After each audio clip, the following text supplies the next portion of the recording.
Pelatih Timnas Indonesia John Herdman mendatangi sejumlah pemusatan latihan klub yang berlaga di Liga Super. Herdman mencoba memahami gaya dan kultur sepak bola di Indonesia. Pemandangan langka terjadi saat Persija Jakarta menggelar latihan di Bojongsari Depok, Selasa 27 Januari 2026 lalu. Pelatih Timnas John Herdman tiba-tiba memantau langsung sesi latihan skuad Macan Kemayoran. Kehadiran pelatih berpaspor Inggris ini disambut dengan tangan terbuka oleh Persija yang dihuni oleh beberapa nama langganan timnas seperti Rizky Ridho maupun pemain anyarnya Shane Patinama. Herdman diduga ingin memahami gaya dan kultur sepak bola di Indonesia. Pemandangan ini terbilang baru. Di era Sinteyong maupun Kluivert, pelatih timnas biasanya hanya menyaksikan beberapa laga di stadion. Dari Jakarta, Herdman terbang ke Bali. Pelatih 50 tahun itu terpana dengan fasilitas Bali United Training Center di Pantai Purnama, Gianyar, Bali. Ia berharap bisa membawa skuad timnas berlatih di Bali. To see the quality of this facility, it really lets you know that there's a standard here for the football, and hopefully at some stage we'll be able to bring our national team, Team Garuda, here for training camps. The standard of the pitches, the quality of the facility, the dressing rooms, etc. It's top class. Sebelumnya, Herdman juga menonton laga antara Persita Tangerang kontra Bayangkara FC 24 Januari lalu. Kehadiran Herdman sebagai upaya pemantauan sepak bola Indonesia sejak ia ditunjuk PSSI sebagai juru racik skuad Garuda. PSSI untuk bergabung di atas panggung dan foto bersama juga dipersilakan. Membahas Herdman yang mulai safari ke klub-klub Liga Super Indonesia, kita sudah bersama dengan analis sepak bola Wesley Hutagalung. Selamat malam, Bung Wes. Selamat malam, Mas Ibrahim. Jika biasanya nonton pertandingan seorang pelatih timnas, ini langsung datang ke pemusatan latihan. Apa sebetulnya ingin dicari, Bung Wes, kalau Anda melihat di sini? Di luar aspek teknis, ini aspek non-teknis yang berbeda secara aspek komunikasi ke publik ya, bahwa dia menunjukkan hal yang berbeda jauh dari pelatih sebelumnya. Dia mencoba lebih mengenal, lebih mendalami dan melihat langsung. Karena Mas Ibrahim menonton pertandingan sepak bola di TV dengan langsung itu kan berbeda.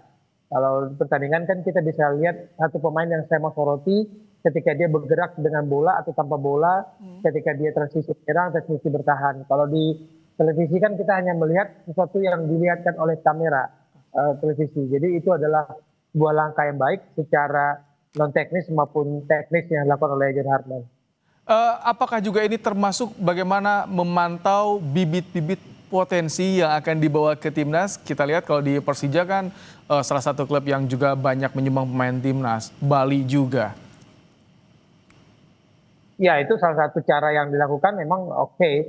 Dia melihat pertama lokasi tim yang dia tahu bahwa banyak potensi pemain tim nasional. Kemudian yang saya tahu John Herdman sudah melakukan pertemuan lewat Zoom untuk pemain-pemain tim nasional yang lokasinya berjauhan karena dia belum bisa ini, dan dia sudah menyampaikan beberapa masukan ke pemain-pemain yang lewat Zoom itu bahwa pergerakan kamu di pertandingan ini kurang begini atau kurang begini, dia sudah memberikan. Jadi paling tidak ketika diperkenalkan itu kan dia sudah mengatakan dia sudah memantau semua Indonesia di tingkat usia 17 sampai senior dan dia buktikan. Tapi yang perlu segera dibantu adalah tim kepelatihan John Herdman. Maksudnya nggak mungkin dia sendirian melakukan itu, dan kemudian kalau katanya dia akan menunggu masukan dari para pemain untuk siapa calon asisten pelatih timnas, itu ada plus minus yang pasti itu berdampak nantinya.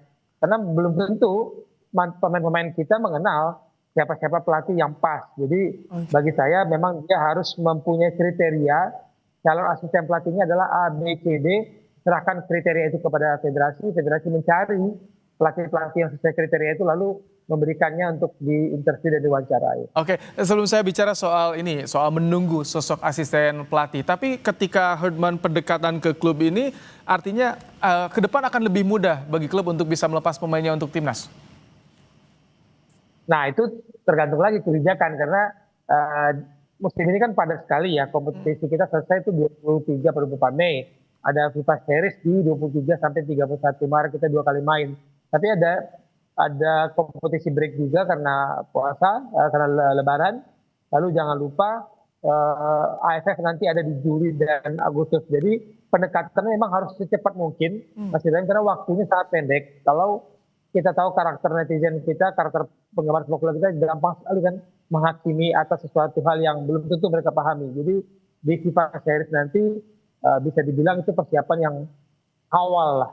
Belum ketemu, saya yakin belum ketemu fondasi yang diinginkan dengan filosofi gaya bermain yang diinginkan Harman. Oke, tadi Anda singgung soal asisten pelatih, ada bocoran nggak Bang Wes kapan akan ditunjuk, akan diumumkan asisten pelatihnya? Dia mengatakan mungkin dalam 2-3 minggu ini. Nah, bagi saya adalah apakah di tim federasi ini direktur teknik kita menguasai, mengenal para pelatih-pelatih lokal kita, karena kan yang dicari ini pelatih lokal. Lalu apakah federasi yang diwakili oleh beberapa orang itu menguasai aspek teknis kemampuan pelatih. Jadi pasti bahasa, kita sudah pasti bahasa, supaya jangan lagi ada kendala pelatih ngomong warna biru yang disampaikan biru muda atau biru tua, itu kan berbahaya. Gitu. Jadi secara komunikasi tidak boleh lagi ada pelatih yang kemudian tidak mengerti, tidak memahami bahasa pelatih kepala. Setidaknya langkah Herdman ini menjadi langkah yang positif dalam persiapan timnas mengarungi nanti FIFA Series di Maret mendatang. Terima kasih Bung Wes untuk ulasannya di Kompas Malam hari ini. Baik, terima kasih Mas Jaya.